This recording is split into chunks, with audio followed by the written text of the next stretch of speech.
Hello students, ഇന്നത്തെ machine ഡ്രോയിങ്ങിൻ്റെ ക്ലാസ്സിൽ discuss ചെയ്യാൻ പോകുന്നത് ഗിബ് ആൻഡ് കോട്ടർ ജോയിൻറ്റിൻ്റെ ഡ്രോയിങ് ആണ്. ഓക്കെ, സോ നമ്മൾ കഴിഞ്ഞ ക്ലാസ്സിൽ ഡിസ്കസ് ചെയ്ത പോലെ തന്നെ ഗിബ് ആൻഡ് കോട്ടർ ജോയിൻറ്റിൻ്റെ അസംബ്ലി ഡ്രോയിങ് തരും.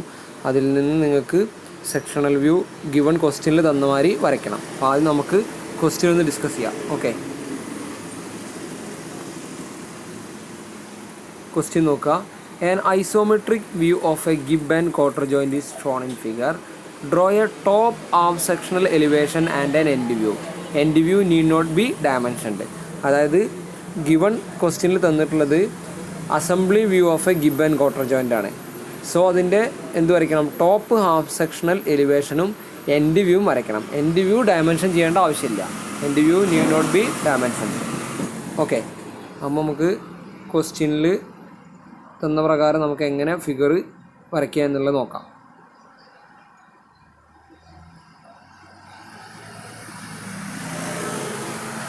ഇതിൽ ഈ കാണിച്ചിട്ടുള്ളതാണ് ഇതിൻ്റെ assembly drawing gib and cotter ജോയിൻറ്റിൻ്റെ. ഓക്കെ, ഗിബ് ആൻഡ് കോട്ടർ ജോയിൻറ്റിൽ എന്തൊക്കെ പാർട്സ് വരും, എന്താണ് ഇതിൻ്റെ ഫംഗ്ഷൻ എന്നുള്ളത് നോക്കാം. അതായത് ഒരു രണ്ട് റോഡുകൾ തമ്മിൽ, ഷാഫ്റ്റുകൾ തമ്മിൽ ജോയിൻ ചെയ്യാൻ വേണ്ടിയിട്ട് ഉപയോഗിക്കുന്ന മെക്കാനിസം തന്നെയാണ് ഗിബ് ആൻഡ് കോട്ടർ ജോയിൻറ്റ്. അപ്പോൾ അതിൽ കോട്ടർ, ഗിബ് അങ്ങനെ 4 പാർട്സുകൾ വരും. കഴിഞ്ഞ ഓരോ മെക്കാനിസം നമ്മൾ പറഞ്ഞിരുന്നു ജോയിൻ ചെയ്യാനുള്ള. ഓക്കെ, അതുപോലെ തന്നെ ഒരു ജോയിനിങ് മെക്കാനിസം തന്നെയാണ് ഗിബ് ആൻഡ് കോട്ടർ ജോയിൻറ്റ്. അപ്പോൾ ഇതിൽ വരുന്ന പാർട്സ് എന്ന് പറഞ്ഞു കഴിഞ്ഞാൽ ഇതിൽ ഒന്നാമത്തെ കാണിച്ചിട്ടുള്ളതാണ് rod end. Okay, rod end square. രണ്ടാമത്തെ സ്ട്രാപ്പ്. ഓക്കെ, മൂന്നാമത്തെ ഇതാണ് ഗിബ്. ഓക്കെ, ഈ പാർട്ടാണ് ഗിബ്. ഫോർത്ത് വണ്ണാണ് കോട്ടർ. ഓക്കെ, ഈ രീതിയിലാണ് ഇതിൻ്റെ പാർട്സുകൾ വരുന്നത്. അതിൽ തന്നെ നോക്കുക, റോഡ് എൻഡിൻ്റെ മെറ്റീരിയൽ പറഞ്ഞാൽ MS. Okay, MS. അതുപോലെ തന്നെ സ്ട്രാപ്പിൻ്റെ മെറ്റീരിയൽ MS ആണ്. ഗിബിൻ്റെ മെറ്റീരിയൽ MS, കോട്ടറിൻ്റെ മെറ്റീരിയൽ MS. ഓക്കെ, ക്വാണ്ടിറ്റി എല്ലാം ഓരോന്ന്. ഓക്കെ, അപ്പോൾ ഇത്തരത്തിൽ ഇത് വരുമ്പോൾ നമ്മൾ എങ്ങനെയാണിത് sectional view, top half sectional elevation വരയ്ക്കണം, എൻഡ് വ്യൂ വരയ്ക്കണം. ഓക്കെ, അപ്പോൾ അതെങ്ങനെയാണ് വരുന്നത് നോക്കാം ഡ്രോയിങ്. ഓക്കെ, നോക്കുക, നമ്മൾ ടോപ്പ് ഹാഫ് സെക്ഷണൽ എലിവേഷൻ വരയ്ക്കുമ്പോൾ ഫ്രണ്ടിൽ നിന്ന് നോക്കുമ്പോൾ എങ്ങനെ ആ വ്യൂ റെപ്രസെൻ്റ് ചെയ്യും. ഓക്കെ, അതിന് ഇവിടെ ആരോമാർക്ക് കാണിച്ചിട്ടുണ്ട്, എലിവേഷൻ്റെ ആരോമാർക്ക് ഫ്രണ്ട് വ്യൂവിൻ്റെ. അപ്പോൾ ഈ ഡയറക്ഷനിലാണ് നമ്മൾ നോക്കേണ്ടത്. അപ്പോൾ ആ ഡയറക്ഷനിൽ നോക്കുക, ആദ്യം നമ്മൾ എന്ത് ചെയ്യുക, ഹൊറിസോണ്ടലും വെർട്ടിക്കലും ആയിട്ടുള്ള സെൻറ്റർ ലൈൻസ് ഇടുക. എന്നിട്ട് എന്ത് ചെയ്യണമെന്ന് വെച്ച് കഴിഞ്ഞാൽ ഫസ്റ്റ് നമ്മൾ എന്ത് ചെയ്യണം, ഇതിൽ നിന്ന് നോക്കുമ്പോൾ നമുക്ക് ഏതൊക്കെ പാർട്സ് കാണും നോക്കാം.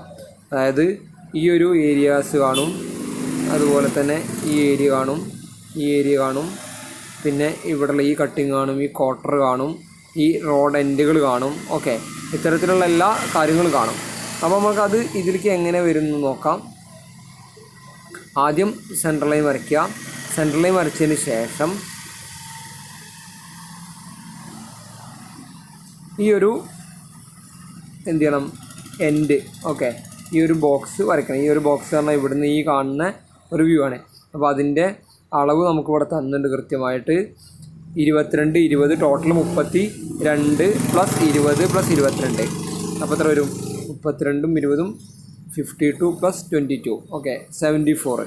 അപ്പോൾ നമ്മൾ എന്ത് ചെയ്യണം, സെൻട്രലിൽ നിന്ന് എന്ത് ചെയ്യുക, സെൻട്രൽ ലൈന് വരയ്ക്കുക. വരച്ചതിന് ശേഷം എന്ത് ചെയ്യുക, ഈ സൈഡിലോട്ട്. ഓക്കെ, ആദ്യം ഈ കോട്ടർ വരയ്ക്കാം. ഓക്കെ, കോട്ടറിൻ്റെ നമുക്കറിയാം വിഡ്ത്ത് എന്ന് പറഞ്ഞു കഴിഞ്ഞാൽ എത്രയാണെന്ന് അറിയാം. കോട്ടറിൻ്റെ വിഡ്ത്ത് എന്ന് പറഞ്ഞു കഴിഞ്ഞാൽ നമുക്കിവിടെ തന്നിട്ടുണ്ട് 20 ആണ്. അപ്പോൾ 20ൽ വരയ്ക്കുക. എന്നിട്ട് എന്ത് ചെയ്യുക, 20ൽ വരച്ച് കഴിഞ്ഞിട്ട് 1:24 എന്ത് ചെയ്യണം, ടാപ്പ് പറയണം. കഴിഞ്ഞ ഡ്രോയിങ്സിൽ പറഞ്ഞ പോലെ തന്നെ. അപ്പോൾ നടുവിൽ എന്തുണ്ടാവും, 20 ഉണ്ടാവും. ഓക്കെ, 20 ഉണ്ടാവും. 20ൽ നിന്ന് എന്ത് ചെയ്യണം, നമ്മൾ ഈ എൻഡിൽ നിന്ന്, ഇതിൻ്റെ സെൻട്രൽ നിന്ന് ഈ 20ൻ്റെ എൻഡിൽ നിന്ന് 32 ആണ് എൻഡ്. അപ്പോൾ 32 ഇങ്ങോട്ട് മാർക്ക് ചെയ്യുക. ഇങ്ങോട്ട് 20 + 22 + എന്തുണ്ടാവും, ഈ ഒരു അളവുണ്ടാവും. അതായത് ഈ 24 എന്നുള്ള ഈ ഒരു അളവുണ്ടാവും. അപ്പോൾ ടോട്ടൽ ചെയ്തിട്ട് ആ അളവ് എന്ത് ചെയ്യുക, ഈ എൻഡിലേക്ക് വരയ്ക്കുക. മേലേക്ക് എത്ര ഉണ്ടാവും, മേലേക്ക് നോക്കുക. അതിൻ്റെ തിക്നെസ് ഇവിടെ തന്നിട്ടുണ്ട് 16 ഉണ്ടായിരിക്കും. പിന്നെ ഇതിൻ്റെ തിക്നെസ് 10. ഓക്കെ, അങ്ങനെ 26 ഉണ്ടായിരിക്കും. അപ്പോൾ 26 വരയ്ക്കുക നമ്മൾ. ഓക്കെ, 13 എടുത്ത് വരച്ചിട്ട് എന്ത് ചെയ്യുക, കൃത്യമായിട്ട് ഈ ഒരു ഇത് കംപ്ലീറ്റ് ചെയ്യുക. ഓക്കെ, കംപ്ലീറ്റ് ചെയ്തതിന് ശേഷം ഈ പോർഷൻസ് വരയ്ക്കണം. ഈ ഒരു പോർഷൻസ് ഇവിടെ വരും. ഓക്കെ, അതിൻ്റെ അളവ് നമുക്കറിയാം എത്രയാണ്. അതിൻ്റെ അളവ് 22 ഇങ്ങോട്ട് തന്നിട്ടുണ്ട്. അപ്പോൾ ഈ എൻഡിൽ നിന്ന് മേലേക്ക് എന്ത് ചെയ്യുക, ഹൈറ്റ് നമുക്കിവിടെ അറിയാൻ പറ്റും. എത്രയാണ് നോക്കാം. Height 16 plus 10 26. ഓക്കെ, അപ്പോൾ 26ൻ്റെ മേലേക്ക് എന്ത് ചെയ്യുക, ജസ്റ്റ് ഇതിൻ്റെ വിഡ്ത്ത് പറഞ്ഞാൽ 10 ഓക്കെ, 10 നമ്മൾ എന്ത് ചെയ്യുക, ഇതിൻ്റെ എൻഡിൽ നിന്ന് സൈഡിലോട്ട് എന്ത് ചെയ്യുക 22 ഈ അളവിൽ സൈഡിലോട്ട് വരയ്ക്കുക. ഓക്കെ, വരച്ചിട്ട് അടിയിലോട്ട് എന്ത് ചെയ്യുക 10 മറക്കുക. അപ്പോൾ ഈ വ്യൂ ആയി. അതുപോലെ തന്നെ ഇനി ഈ പ്രൊജക്റ്റ് ചെയ്തിരിക്കണ ഈ വ്യൂ ഇവിടെ കാണും. ഓക്കെ, ആ വ്യൂ കാണുമ്പോൾ അതിൻ്റെ ഡയമെൻഷൻ നമുക്കറിയാം 24 ഓക്കെ, 24 എന്ന് പറഞ്ഞാൽ ഈ എൻഡിൽ നിന്ന് ബാക്കി ഉണ്ടാവും. അത് നേരിട്ട് എന്ത് ചെയ്യുക, ഇങ്ങോട്ട് നമ്മൾ എന്ത് ചെയ്യുക, ഇതും കൂടി പ്രൊജക്റ്റ് ചെയ്യുക. ഓക്കെ, പ്രൊജക്റ്റ് ചെയ്തിട്ട് ഇതും ക്ലോസ് ചെയ്ത് വരയ്ക്കുക. അങ്ങനെ ഈ സൈഡിലുള്ള ഈ ഏകദേശം ഈ വ്യൂവിൽ എന്തൊക്കെയാണ് കാണുന്നത് നമുക്കിവിടെ റെപ്രസെൻറ്റ് ചെയ്യാൻ പറ്റും. അതുപോലെ തന്നെ ഈ സൈഡിൽ എന്താണ് കാണുന്നത് നോക്കുക. ഈ സൈഡിൽ ഇങ്ങോട്ട് 32 ഉണ്ടായിരിക്കും, പിന്നെ ഇങ്ങോട്ട് 22 ഉണ്ടായിരിക്കും. ഓക്കെ, അപ്പോൾ 32 22 എടുത്തിട്ട് എന്ത് ചെയ്യാം, ഇവിടുന്ന് ഹൈറ്റ് എന്ന് പറഞ്ഞു കഴിഞ്ഞാൽ നമുക്കറിയാം ഹൈറ്റ് പറഞ്ഞാൽ ഏകദേശം എന്ത് വരും, ഈ ഹൈറ്റിൽ നിന്ന് മേലേക്ക് T2. ഓക്കെ, T2 എന്ന് പറഞ്ഞു കഴിഞ്ഞാൽ നമുക്കിവിടെ അറിയാൻ പറ്റും. ഇതിൻ്റെ അളവ് എന്ന് പറഞ്ഞാൽ ഏകദേശം 16. Okay, plus 10. അപ്പോൾ ഈ 10ഉം ഇതിൻ്റെ ഹൈറ്റിൽ നിന്ന്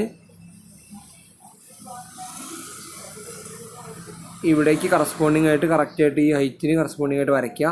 വരച്ചിട്ട് എന്ത് ചെയ്യുക, ജസ്റ്റ് ഇത് രണ്ട് സൈഡിലും വരച്ചിട്ട് എന്ത് ചെയ്യുക, ഇവിടെ നമുക്കറിയാം R എന്നുള്ളത് എന്താണ്, റേഡിയസ് ആണ്. ആ റേഡിയസ് ഇവിടെ തന്നിട്ടുണ്ട് 16 എന്നിട്ട് എന്ത് ചെയ്യുക, ഈ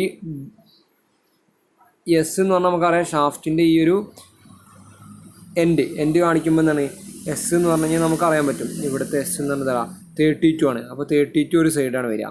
അപ്പോൾ 16 മേലേക്കും താഴത്തേക്കും വരും. അപ്പോൾ എന്ത് ചെയ്യണം, ഇവിടെ 26 എന്ന് പറഞ്ഞാൽ മേലേക്ക് 26 അടിക്ക് 26 വരും. ഇവിടെ 16 വരും. ഓക്കെ, അപ്പോൾ 32ൻ്റെ എൻഡിൻ്റെ ഈ അളവ് എന്ന് പറഞ്ഞാൽ എത്ര വരും, അതൊരു ഏകദേശം അപ്രോക്സിമേറ്റ് ചെയ്ത് വരയ്ക്കുക. എന്നിട്ട് എന്ത് ചെയ്യുക, അത് രണ്ടും കൂടി 16 റേഡിയസിൽ എന്ത് ചെയ്യുക, അത് ഫില്ലറ്റ് ചെയ്യുക, കർവ് ചെയ്യുക. അങ്ങനെ വരയ്ക്കുമ്പോൾ എന്താവും, നമുക്ക് ഈ ഒരു വ്യൂ കറക്റ്റായിട്ട് കിട്ടും. എന്നിട്ട് എന്ത് ചെയ്യുക, ടോപ്പ് ഹാഫ് സെക്ഷനാണ്, അതെന്ത് ചെയ്യുക, നിങ്ങൾ കൃത്യമായിട്ട് ടോപ്പ് ഭാഗം മാത്രം എന്ത് ചെയ്യുക, ഹാച്ച് ചെയ്ത് കൊടുക്കുക. സെൻറ്റർ ലൈനിൻ്റെ ഹൊറിസോണ്ടൽ ലൈനിൻ്റെ മേലെ ഭാഗം മാത്രം ഹാച്ച് ചെയ്യുക. ഹാച്ച് ചെയ്തിട്ട് അത് ആ സെക്ഷനിങ് കംപ്ലീറ്റ് ആക്കുക. ഇനി ഇതിൻ്റെ സൈഡ് വ്യൂ ശ്രദ്ധിക്കുക. സൈഡ് വ്യൂവിൽ എന്തൊക്കെ വരും, സൈഡ് വ്യൂവിൽ ഇത് നേരെ പ്രൊജക്റ്റ് ചെയ്യുക.